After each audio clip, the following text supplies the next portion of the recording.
ஆண்டவராகிய இயேசு கிறிஸ்துவின் நாமத்தில் உங்கள் யாவருக்கும் என் அன்பின் வாழ்த்துக்கள். இந்த நாள் தியானத்தின் தலைப்பு தாழ்மையே மேன்மை, ஹம்பிளஸ்ட் த கிரேட்டஸ்ட். வாசிக்க வேண்டிய வேத பகுதி லூக்கா 14 அத்தியாயம் 7 முதல் 11 வரை. விருந்துக்கு அழைக்கப்பட்டவர்கள் பந்தியில் முதன்மையான இடங்களை தெரிந்து கொண்டதை அவர் பார்த்து அவர்களுக்கு ஓர் உவமையை சொன்னார். ஒருவனால் கல்யாணத்துக்கு நீ அழைக்கப்பட்டிருக்கும் போது பந்தியில் முதன்மையான இடத்தில் உட்காராதே. உன்னிலும் கனமுள்ளவன் ஒரு வேளை அவனால் அழைக்கப்பட்டிருப்பான். அப்பொழுது உன்னையும் அவனையும் அழைத்தவன் உன்னிடத்தில் வந்து இவருக்கு இடங்கொடு என்பான். அப்பொழுது நீ வெட்கத்தோடே தாழ்ந்த இடத்திற்கு போக வேண்டியதா இருக்கும். நீ அழைக்கப்பட்டிருக்கும் போது போய் தாழ்ந்த இடத்தில் உட்காரு. அப்பொழுது உன்னை அழைத்தவன் வந்து, சிநேகிதனே, உயர்ந்த இடத்தில் வாரும் என்று சொல்லும்போது உன்னுடனே கூட பந்தி இருக்கிறவர்களுக்கு முன்பாக உனக்கு கனம் உண்டாகும். தன்னைத்தான் உயர்த்துகிறவன் எவனும் தாழ்த்தப்படுவான், தன்னைத்தான் தாழ்த்துகிறவன் உயர்த்தப்படுவான் என்றார். இன்னொரு பகுதி லூக்கா 18 அத்தியாயம் 9 முதல் 14. தங்களை நீதிமான்கள் என்று நம்பி மற்றவர்களை அற்பமாய் எண்ணின சிலரை குறித்து அவர் ஒரு உவமையை சொன்னார். 2 மனிதர் ஜெபம் பண்ணும்படி தேவாலயத்துக்கு போனார்கள். ஒருவன் பரிசேயன், மற்றவன் ஆயக்காரன்.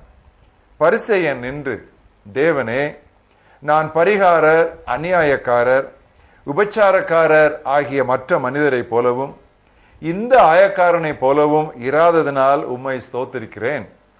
வாரத்தில் 2 தரம் உபவாசிக்கிறேன். என் சம்பாத்தியத்திலெல்லாம் தசம பாகம் செலுத்தி வருகிறேன் என்று தனக்குள்ளே ஜெபம் பண்ணினான். ஆயக்காரன் தூரத்திலே நின்று தன் கண்களையும் வானத்துக்கு ஏறெடுக்க துணியாமல் தன் மார்பிலே அடித்துக்கொண்டு, தேவனே, பாவியாகிய என்மேல் கிருபையாயிரும் என்றான். அவன் அல்ல, இவனே நீதிமானாக்கப்பட்டவனாய் தன் வீட்டுக்கு திரும்பி போனான் என்று உங்களுக்கு சொல்லுகிறேன். ஏனெனில் தன்னை உயர்த்துகிறவன் எவனும் தாழ்த்தப்படுவான், தன்னை தாழ்த்துகிறவன் உயர்த்தப்படுவான் என்றார். இன்றைய மனப்பாட வசனம் யாக்கோபு 4 அத்தியாயம் 6 பெருமை உள்ளவர்களுக்கு கடவுள் எதிர்த்து நிற்கிறார், தாழ்மை உள்ளவர்களுக்கோ கிருபை அளிக்கிறார். God opposes the proud but gives grace to the humble. இந்தியாவுக்கு மிஷனரியாக வந்து வேதாகமத்தை பல இந்திய மொழிகளில் மொழிபெயர்த்த வில்லியம் கேரி 17ஆம் நூற்றாண்டிலிருந்து 18ஆம் நூற்றாண்டின் முற்பகுதி வரை வாழ்ந்தவர். கல்கத்தாவில் கற்றறிந்தோர் மற்றும் உயர் பதவி வகிப்போர் அநேகருடைய நடுவில் மிகுந்த செல்வாக்கு பெற்றிருந்தார். ஒரு முறை இந்தியாவின் கவர்னர் ஜெனரல் அளித்த விருந்துக்கு இவரும் அழைக்கப்பட்டிருந்தார். விருந்தினரில் ஒருவன் இன்னொருவரிடம் வில்லியம் கேரியை காட்டி, இவர் செருப்பு செய்பவராக இருந்த கேரிதானே என்று வினவினார். Is this not William carry who was a shoemaker என்று வினவினார். கேரி அவரை திரும்பி பார்த்து, இல்லை ஐயா, நான் செருப்பு செய்பவன் அல்ல, செருப்பு தைப்பவன் என்றார். I am not a shoemaker, I am a cobbler என்று சொன்னார். உலகில் பலருக்கும் தாங்கள் மற்றவர்களை விட பெரியவர்களாக, முக்கியமானவர்களாக, தலைவர்களாக, உயர்ந்தவர்களாக இருக்க வேண்டும் என்ற ஒரு ஆசை உண்டு. இயேசுவின் சீடர்களும் இதற்கு விதிவிலக்கல்ல. ஒரு முறை அவர்களில் எவன் பெரியவன் என்று அவர்களுக்குள்ளே மிகுந்த வாக்குவாதம் உண்டாயிற்று. இயேசு அவர்களை பார்த்து, உங்களில் பெரியவன் சிறியவனை போலவும் தலைவன் பணியாளனை போலவும் இருக்கட்டும் என்று சொன்னார். சேவை பெரும்படி வராமல் சேவை செய்யவே வந்தவர் அல்லவோ அவர். எனவேதான் நமக்கு இவ்விதமான ஒரு கோஷம் கிடைத்துள்ளது, not to be served but to serve. ஊழியம் கொள்ள அல்ல, ஊழியம் செய்யவே. விண்ணுலகம் துறந்து மண்ணுலகம் வந்ததுடன் மாளிகையை தேடாமல் மாட்டு தொழுவத்தை தெரிந்து கொண்ட தாழ்மையின் சொரூபிதான் நாம் வணங்கும் நம் ஆண்டவர். சிலுவையின் மரணம் வரை தம்மை முழுமையாக தாழ்த்தினவர்தான் நமது இயேசு. நாமும் பிரியமானவர்களே கனம் பண்ணுகிறதிலே ஒருவருக்கொருவர் முந்திக்கொண்டு மனத்தாழ்மையினாலே ஒருவரை ஒருவர் பெரியவர்களாக எண்ணுவோம். 2 வசனங்களை வாசிக்கிறேன். ரோமர் 12ஆம் அத்தியாயம் 10ஆம் வசனம். சகோதர சிநேகத்திலே ஒருவர் மேல் ஒருவர் பட்சமாயிருங்கள், கனம் பண்ணுகிறதிலே ஒருவருக்கொருவர் முந்திக்கொள்ளுங்கள். அப்படியே பிலிப்பியர் 2ஆம் அத்தியாயம் 3ஆம் வசனம். ஒன்றையும் வாதினாலாவது வீண் பெருமையினாலாவது செய்யாமல் மனத்தாழ்மையினாலே ஒருவரை ஒருவர் தங்களிலும் மேன்மையானவர்களாக எண்ண கடவீர்கள். எந்த வேலையையும் நமது தகுதிக்கு குறைந்தது என்று நாம் எண்ணவே கூடாது. நமது ஆண்டவர் தமது சீடர்களின் கால்களையே கழுவி துடைத்தார் அல்லவா? பாவம் செய்வதற்கு ஒன்றுதான் நாம் வெட்கப்பட வேண்டும். எந்த விதமான வேலை செய்யவும் நாம் வெட்கப்படக்கூடாது. இன்னும் அநேகருக்கு தங்களுடைய கல்வி, செல்வாக்கு, தோற்றம், சபை பிரிவு மற்றும் சாதி இவை எல்லாவற்றையும் பற்றி பெரிய பெருமை. ஆனால் வசனம் சொல்லுகிறது, லூக்கா 16:15, மனிதருக்குள்ளே மேன்மையாக எண்ணப்படுவது கடவுளுக்கு முன்பாக அருவருப்பு. நாம் இறக்கும் போது பிரியமானவர்களே, இவை எதுவும் நம்மோடு கூட வருவதில்லை. இவ்வுலக மேன்மையெல்லாம் குப்பை. இதை அறிந்ததால் தான் பவுல், கிறிஸ்துவுக்காய் நான் எல்லாவற்றையும் இழப்பென்று விட்டேன், குப்பை என்றே எண்ணுகிறேன் என்று சொன்னார். பிலிப்பியர் 3ஆம் அத்தியாயத்தை எடுத்து வாசித்து பாருங்கள்.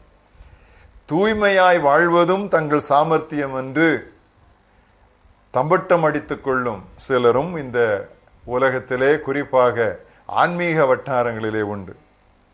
தன் பக்தியை குறித்து இவ்விதமே தம்பட்டம் அடித்துக் கொண்ட பரிசேயனின் ஜெபத்தை கடவுள் எவ்வளவாய் புறக்கணித்தார் என்று இன்று நாம் வாசிக்க கேட்டோம். பிரியமானவர்களே, திருமறை கூறுகிறது, நிற்கிறவன் என்று எண்ணுகிறவன் விழாதபடி எச்சரிக்கையாயிருக்கட்டும். 1 கொரிந்தியர் 10:12. நாம் அழிந்து போகாதிருப்பது கர்த்தருடைய கிருபையினாலேயே. புலம்பல் 3:22.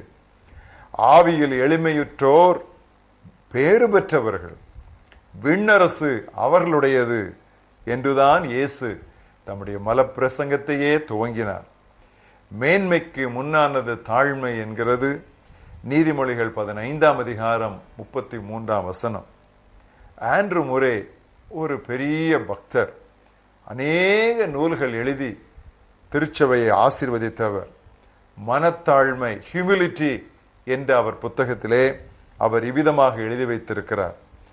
பெற்றுக்கொள்வதை விட நம்மிடம் சொந்தமாகவே ஏதும் இல்லை என்று உணர்ந்து அதற்காக மிகுந்த மனத்தாழ்மையுடன் ஆண்டவருக்கு முன் பணிந்து காத்திருப்பதே குணங்களிலெல்லாம் குணம், ஆராதனைகளிலெல்லாம் ஆராதனை. இன்னொரு முறை வாசிக்கிறேன். பெற்றுக்கொள்வதை விட நம்மிடம் சொந்தமாகவே ஏதும் இல்லை என்று உணர்ந்து அதற்காக மிகுந்த மனத்தாழ்மையுடன் ஆண்டவருக்கு முன் பணிந்து காத்திருப்பதே குணங்களிலெல்லாம் குணம், ஆராதனைகளிலெல்லாம் ஆராதனை. பெருமை உள்ளவர்களுக்கு கடவுள் எதிர்த்து நிற்கிறார், தாழ்மை உள்ளவர்களுக்கோ கிருபை அளிக்கிறார். God opposes the proud but gives grace to the humble. எங்கள் மகாபெரிய தேவனே, இந்த அருமையான தியான செறிவுள்ள இந்த பகுதிக்காக நாங்கள் உமக்கு நன்றி சொல்லுகிறோம்.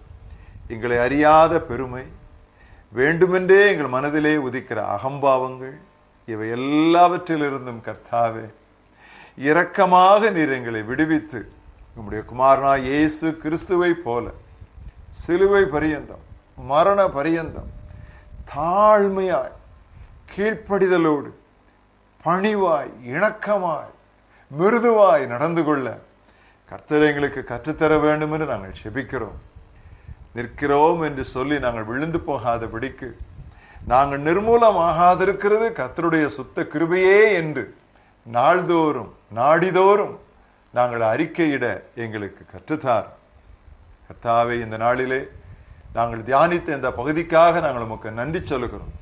கவனமாய் இராவிட்டால் பெருமை என்கிற இந்த பாம்பு எந்த வேளையிலும் சீறிவிடும், தலை தூக்கி விடும்.